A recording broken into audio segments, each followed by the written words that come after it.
अच्छा महाराज, अब आपको एक बात बताता हूं कि ये वास्तु हर जगह समान नहीं होगा। अगर दुबई से कोई यूट्यूब में सुन रहा है, अगर अमेरिका से कोई सुन रहा है, तो मेरा वास्तु वहां समान काम नहीं करेगा। किसी का भी वास्तु, वास्तु क्या है पहले ये हम समझें, क्योंकि आज कोई नहीं समझने से हर आदमी दुखी है। एक तरंग सीधा से पूरी धरती को पकड़ के बैठा है। अगर वो तरंग नहीं होता तो ये पृथ्वी गिर जाता ना। कौन सी चीज पृथ्वी को पकड़ी हुई है जो पृथ्वी को घुमाती भी है ना, अंतरिक्ष में टिकाती भी है?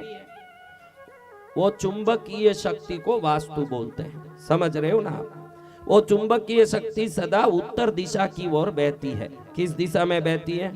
उत्तर दिशा में। तो उत्तर दिशा की ओर बहने के कारण इसको उत्तर की ओर जाने की, जब उत्तर में जाती है तो देखो ऐसे निकलती है और ऐसे फैलती है।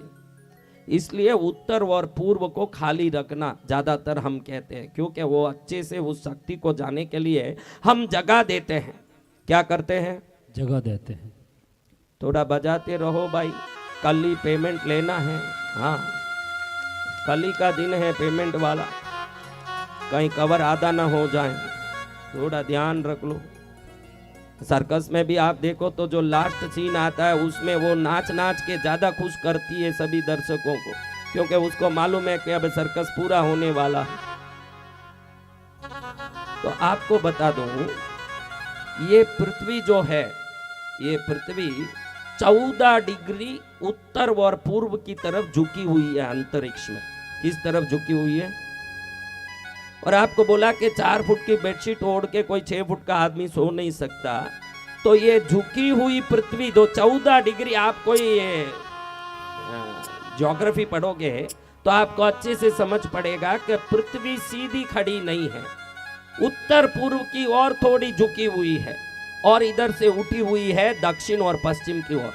तो आपका हर घर दक्षिण और पश्चिम की तरफ ऊंचा होना जरूरी है। घर जाके देखो, अगर दक्षिण और पश्चिम थोड़ा डाउन में है, थोड़ा खड्डे में है दक्षिण और पश्चिम, तो जरूर आपको पैसे की तकलीफ होगी, घर में कोई ना कोई परेशानी होगी।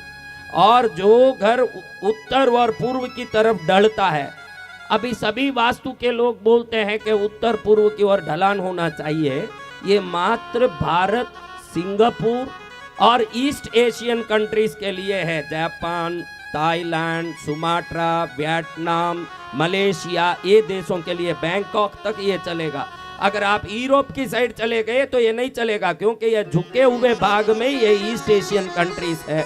इसलिए ये वास्तु इधर की तरफ भी चलेगा। आप उस तरफ उधर जाओ, आप वास्तु समझ गए। किसी कारण से आपको यूरोप जाने का काम पड़ा, गुरु महाराज ने बताया है आपका साउथ वेस्ट थोड़ा ऊंचा है, तो उधर साउथ वेस्ट ढलान में होना जरूरी है, उधर ना नॉर्थ ईस्ट ऊंचा होना जरूरी है। क्योंकि हमारे यहाँ चांद ऐसे दिखता है ना, नीचे से ऐसे। पेन देना, पेन। ओला लो। कौन कौन लंदन गए हुए हैं? लंदन एक बहन गई है। अमेरिका कौन गए हैं? कहीं? हाँ देखो, अभी हमारे यहाँ चांद ऐसे दिखता है ना, अपने यहाँ चांद ऐसे ही दिखता है ना भाई। जी गुरुदेव। उधर जाके देखोगे तो चांद ऐसे दिखेगा, जाके देखो समझ पड़े हो कि पृथ्वी के उल्टी जगह है वो। हम इधर हैं तो वो उधर है।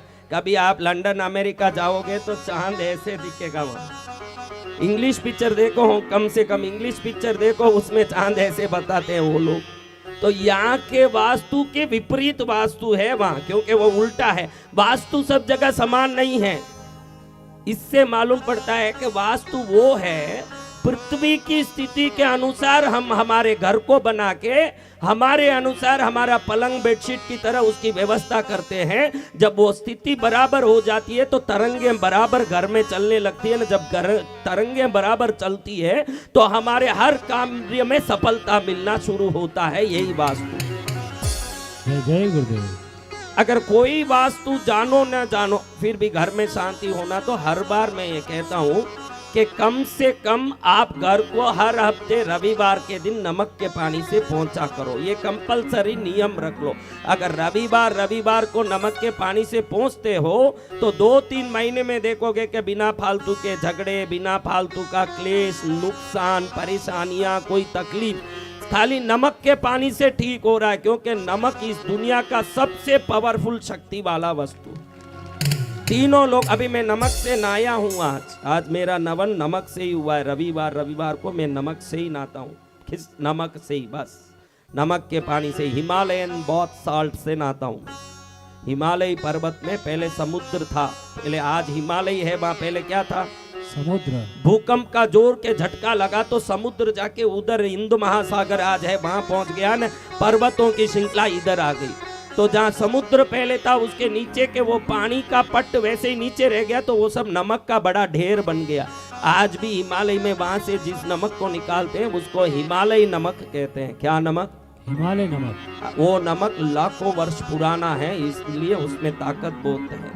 अगर वो हिमालयन सॉल्ट बोलते हैं इंग्लिश में, हिमालय का नमक, अगर उसको लाके अच्छे से शरीर में मल के नहा लोगे, शरीर पर लगा हुआ सभी नकारात्मक तरंग, दूसरों का जलन, सब प्रकार के संकट मुक्त होगे ना, शरीर इतना हल्का लगेगा कि अपने आप को उड़ते महसूस करोगे। इतना ताकत उस नमक के स्नान में है। जय जय गुरुदेव।